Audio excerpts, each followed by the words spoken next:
ఆదోనిని జిల్లా కేంద్రంగా ప్రకటించాలని డిమాండ్ చేస్తూ జిల్లా సాధన సమితి చేపట్టిన నిరాహార దీక్షలు 100 గంటలు పూర్తి చేసుకున్నాయి. దీక్షలో ఉన్న ఆదినారాయణ రెడ్డి, మల్లికార్జునాచారి ఆరోగ్య పరిస్థితి విషమిస్తున్నట్లు నాయకులు తెలిపారు. మంత్రి నారా లోకేష్ ఉద్యమానికి దూరమైన వారితో కాకుండా జిల్లా సాధన సమితితోనే చర్చలు జరపాలని డిమాండ్ చేశారు. స్పష్టమైన హామీ ఇచ్చే వరకు దీక్ష విరమించబోమని, దీక్షకారులు ఎంతకైనా జరిగితే ప్రభుత్వమే బాధ్యత వహించాలని హెచ్చరించారు. ఇప్పుడు వారి మాటల్లో విందాం. పోయినటువంటి నాయకులు కూడా ఉన్నారు. మరి అట్లాంటి వాళ్ళని ముందు పెట్టి ఈరోజు నాయకులు అంటే వాళ్ళ ఉనికి కాపాడుకోవడం కోసం ఈ శిబిరం దగ్గరికి వస్తూ ఉన్నారు. మరి అలాంటి వాళ్ళని నమ్ముకోకుండా మరి ఎవరైతే ఈ శిబిరంలో ఉన్నారో, ఎవరైతే ఈ దీక్షలు చేస్తూ ఉన్నారో, ఈ దీక్ష చేసే వాళ్ళకి, ఈ శిబిరం నడిపే వాళ్ళకి అపాయింట్మెంట్ ఇప్పించాలని చెప్పి మీనాక్షి నాయుడు గారిని, పిటి నాయుడు గారిని, గుడిసె కృష్ణమ్మ గారిని నేను అడుగుతా ఉన్నాను. అమ్మ, మీరందరూ దయచేసి ఈ స్టేజ్లో ఉన్నటువంటి వాళ్ళకు మాత్రమే అపాయింట్మెంట్ ఇప్పించవలసిందిగా మా యొక్క మనవి. మరి మా యొక్క డిమాండ్ కూడా ఆదోని జిల్లా వచ్చేంత వరకు ఇలాగే పోరాడతామని చెప్పి కూడా సందర్భంగా తెలియజేసుకుంటూ నాకు మాట్లాడడానికి అవకాశం ఇచ్చిన జేఏసీ నాయకులందరికీ జై భీమ్. నా పేరు జై భీమ్ సాయిరాం, మాలమానాడు రాష్ట్ర వర్కింగ్ ప్రెసిడెంట్. సాధన కోసం 250వ రోజు కొనసాగుతుంది. జేఏసీ నాయకులకు అలాగే 100 గంటలు నిర్వాహక దీక్ష చేస్తున్న ఆదినారాయణ రెడ్డి గారికి, సుభాష్ చంద్రబోస్ గారికి, మల్లికార్జున ఆచార్య గారికి, కుమారన్న గారికి, అలాగే మీడియా మిత్రులకు, దేశ నాయకులకు కూడా నా హృదయపూర్వకంగా తెలియజేసుకుంటున్నాం. ఆదోని జిల్లా కావాలని ప్రతి గుండెలో, ప్రతి గ్రామంలో నేను వెళ్ళాను. ఆదోని జిల్లా ప్రజల కోరిక ఒకరోజు కాదండి, 7 సంవత్సరాలుగా. నేనైతే 2019 నుంచి చెప్తున్నాను సార్. జగన్మోహన్ రెడ్డి అధికారం వచ్చినప్పుడు కూడా జిల్లా గురించి ప్రతి సభకు అడిగినామని మాకు అన్ని సాక్ష్యాలతో సహా ఉన్నాయి. కాబట్టి ఈ జిల్లా కోసం ప్రాణాన్ని ఎక్కచేయక కూడా దీక్షకు పూనుకున్నాను. ఈ ఉద్యమాన్ని విజృంభం చేసి ఖచ్చితంగా ఇక్కడికి ఈరోజు లోకేష్ గారు వచ్చి ప్రకటిస్తే తప్ప ఇది మళ్ళా లాండ్ ఆర్డర్ వల్ల ప్రజల పరిస్థితి కూడా కల్పించే ఇది తేవద్దని చెప్పేసి నేను స్థానిక నాయకులను చేస్తున్నాను. అసలు లోకేష్ బాబు గారికి ఇక్కడ స్థానిక నాయకులే వారధిగా ఉంటారు. వారు ఎందుకు మౌనం వహిస్తున్నారు? వారు మౌనం వీడాలి. నేను చెప్పేది మౌనం వీడండి, మీరు రంగంలో దిగండి, ఇక్కడికి లోకేష్ బాబు తీసుకురండి. లేదా ఇక్కడ ఉన్నటువంటి ఇంతకుముందు వచ్చిన ప్రకారం ఈ శిబిరం నుంచి ఒక టీమును అక్కడికి తీసుకోవడంగా మాట్లాడింది. అంతేగాని నేనైతే రాజీ పట్టలేదు. ఖచ్చితంగా నాకు జీవితం తగ్గింది, నిన్న మాటలు లేను. అయినా సరే నేను కంటిన్యూ చేస్తాను. అవసరమైతే సమాజం రక్షించుకుంటుంది, లేదంటే తర్వాత ఉద్యమం అవుతుంది. కావాలి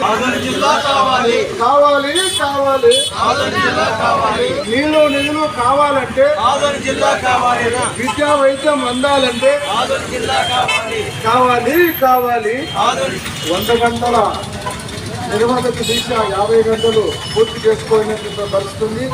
కావున ప్రభుత్వం నారా లోకేష్ బాబు గారు ఆదోనికి విచ్చేస్తున్నటువంటి సందర్భంగా ఆదోని జిల్లా విషయమే దీక్షా శిబిరం దగ్గరికి వచ్చి ఇక్కడ నిరవధిక దీక్ష చేస్తున్నటువంటి వాళ్ళని పరామర్శించి ఆదోని జిల్లా ఇస్తామని గట్టి హామీ ఇచ్చి వీళ్ళ నిరవధిక దీక్షను విరమింపజేయాలని డిమాండ్ చేస్తున్నాం.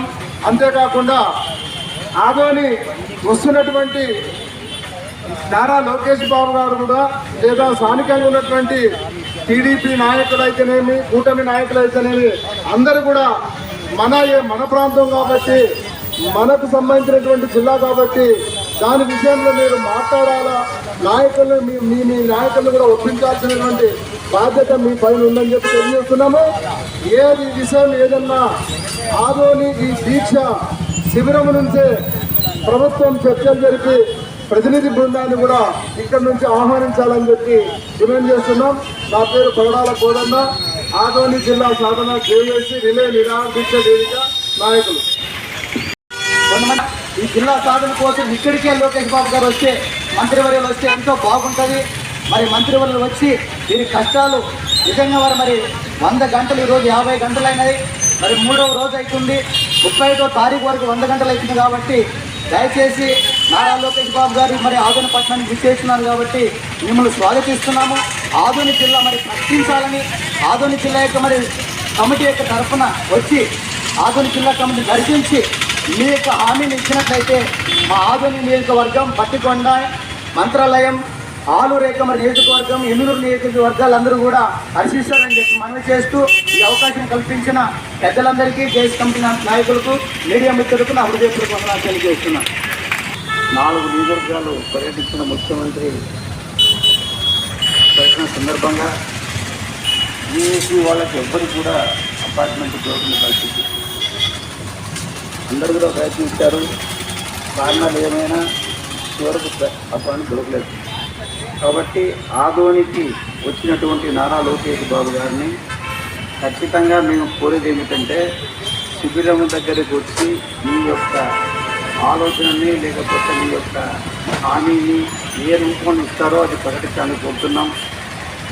ప్రజలు కోరేది ఏమిటంటే, 256 రోజులుగా విద్య చేస్తున్నా కూడా విషయం తెలియటలేదు, తెలిసి కూడా దీన్ని నాంచవనేటువంటిది ప్రజాస్వామ్యంలో మంచి పద్ధతి కాదు. ఏదంటే ఒక సామెత ఉంది, నిద్రపోయేవాడిని లేవచ్చు కానీ నిద్రపోతూ నటిస్తున్నవాడిని లేపలేమని. ఆ స్థాయిలో ప్రభుత్వము, స్థానిక నాయకులు మధ్య ఉన్నటువంటి సంబంధం అట్లే కనబడుతుంది. మాకు పడుకున్న వాళ్ళు ఎవరో, లేచే వాళ్ళు ఎవరో తెలియదు. కాబట్టి ప్రజల తరఫున ప్రజల న్యాయమైన కోరిక కోసమే మేము ఈ నిరోధక నిర్వహణ తీసుకున్నాం. ఇప్పటికే మాకు కొంత నిస్సత్తువైనా కూడా నేనైతే ఇంతవరకు నీళ్లు తప్ప ఏమీ తీసుకోని కూడా బలవంతం చేస్తున్నారు. అయినా సరే నేను దానికి అంగీకరించను. ఎందుకంటే ఈ 3 గంటల నిరాహార దీక్ష అనేటువంటిది మా యొక్క గురి ఏమంటే, ఖచ్చితంగా ప్రభుత్వం దీని మీద స్పందించాలా. అది నెగటివ్గా స్పందిస్తుందా, పాజిటివ్గా స్పందిస్తుందా కూడా మేము చెప్పడం లేదు. మౌనం వీడండి అని చెప్పేసి మేము కోరుకుంటూ, ఖచ్చితంగా ఇక్కడ స్థానికంగా ఉన్నటువంటి నాయకులందరూ కూడా వాళ్ళ ఆదోని జిల్లా కావాలని అందరూ ఒప్పుకున్నారు. ముఖ్యంగా కూటమి నాయకుల్లో ఉన్నటువంటి స్థానిక ఎమ్మెల్యే గారు కానివ్వండి, జనసేన మల్లప్ప గారు కానివ్వండి, మేము పోటీపడి మేము నిరాశ చేస్తామని చెప్పిన సందర్భాలు కూడా ఉన్నాయి. కాబట్టి ఎవరూ వ్యతిరేకం లేదు. ఎందుకు కానంటే వీళ్ళు జలం ఇవ్వడం లేదు కాబట్టి ప్రజలు ఈ శిబిరాలు నిలపాల్సిన పరిస్థితి వచ్చింది. ఈ నిరోధక నిరాహార దీక్ష తీసుకోవాల్సిన సందర్భం వచ్చింది. ఇది ఇలాగే కొనసాగితే ఇంకా కొంతమంది ఆమరణ నిరాశకు కూడా కోరుకునే పరిస్థితులు వస్తాయి. ఇది ఆశామాషిగా తీసుకోవాల్సిన అవసరం లేదు. ఖచ్చితంగా లోకేష్ బాబు గారిని ఈరోజు ఇక్కడ నిర్వాహకులు శిబిరం దగ్గరికి రప్పించాలని చెప్పేసి నేనైతే కోరుకుంటున్నా. మేము ఈరోజు లోకేష్ బాబు పోయేటువంటి ఆరోగ్య పరిస్థితి కాబట్టి ఇక్కడ ఖచ్చితంగా రావాలా, రాకపోతే నేను విరమించేది లేదు. అదేవిధంగా పోలీసు నిర్బంధం చేసినా ఇక్కడ కార్యకర్తలు కోరుతుంటే నేను హాస్పిటల్ పోయినా కూడా ఎటువంటి దాన్ని నిరాకరిస్తాను. అదేవిధంగా ఈ నిరాహార దీక్ష, ఆమరణ దీక్ష కూడా నేను కొనసాగించేటువంటి పరిస్థితి అయితే కల్పించకండి. నేనైతే నా ఆరోగ్య దృష్ట్యా 100 గంటల నిరాహార దీక్ష అనేటువంటి ప్రకటించాను. అంతలోపల రాకపోతే ఇది ఆమరణ దీక్షగా ప్రకటించేటువంటి ఒక ఎమోషనల్ డెసిషన్ నేను తీసుకునేటువంటి అవకాశం కల్పించేటువంటి పరిస్థితి తేవద్దండి అని చెప్పేసి కోరుకుంటున్నాను.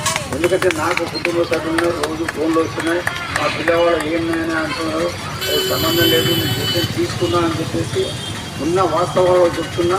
నేను వాస్తవంలో కూడా నిజాయితీగానే చేస్తున్నాను. కేవలం నీళ్లు తాగే వాళ్ళు ఎంతవరకు నా శరీరం సహకరిస్తుందో తెలియదు, కానీ ఖచ్చితంగా చేస్తా. దీనివల్ల నా ఆరోగ్య పరిస్థితులు ఏమైనా అంటే దానికి నేను వ్యక్తిగతంగా నా తప్పైనా కూడా బాధ్యత మాత్రం ప్రభుత్వాన్ని అని చెప్పేసి